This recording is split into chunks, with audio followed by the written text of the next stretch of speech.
Hi there everybody, thanks for tuning in to another video here on Daily Inspiration. Today I'll be covering what Father Chad Ripperger said about guardian angels, and I hope some of the important points I share here on this video, you'll find them useful in your own spiritual warfare. For those who are not aware, the Church teaches us that the angels are entirely spiritual. They don't have a body, so they're similar to God in that respect, in the sense that they are purely spiritual. There is nothing physical about them. One of the common misperceptions that people have is that if you die in the state of grace, you go to heaven and you become an angel. That's not the case. What happens is you become a disembodied spirit. You're somebody whose soul is in heaven, but you're not an angel, because an angel is someone who by nature is not designed to actually have a body. For us humans, we get our bodies back at the final judgment. The angels are not purely simple like God.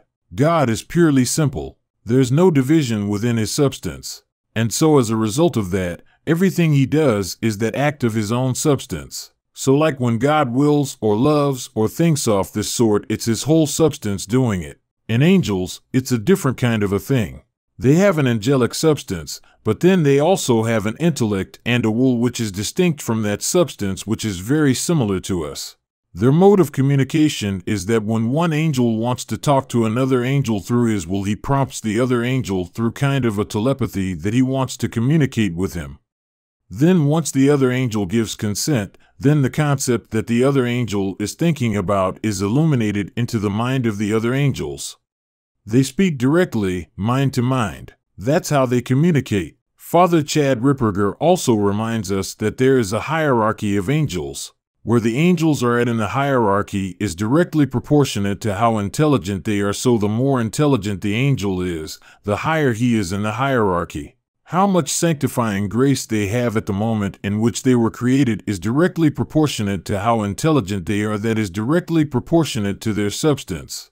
When some of angels fell before, that left gaps in the hierarchy of nature, which will not be restored as far as its place in heaven.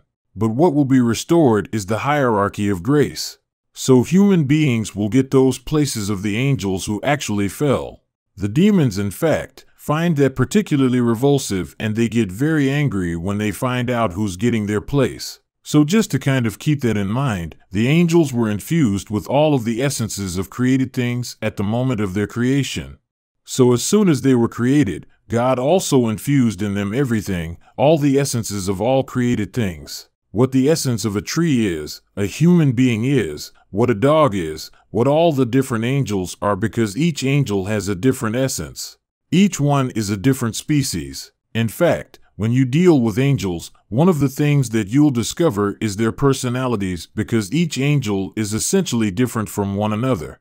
Their personalities are far more distinct than ours, and so the impression you get from one is very distinct than it is from another. Their personalities come through much more clearly than human personalities, and part of that has to do with the fact that because our personalities are affected by our material dispositions, our bodies, those are less distinct than things that are spiritual.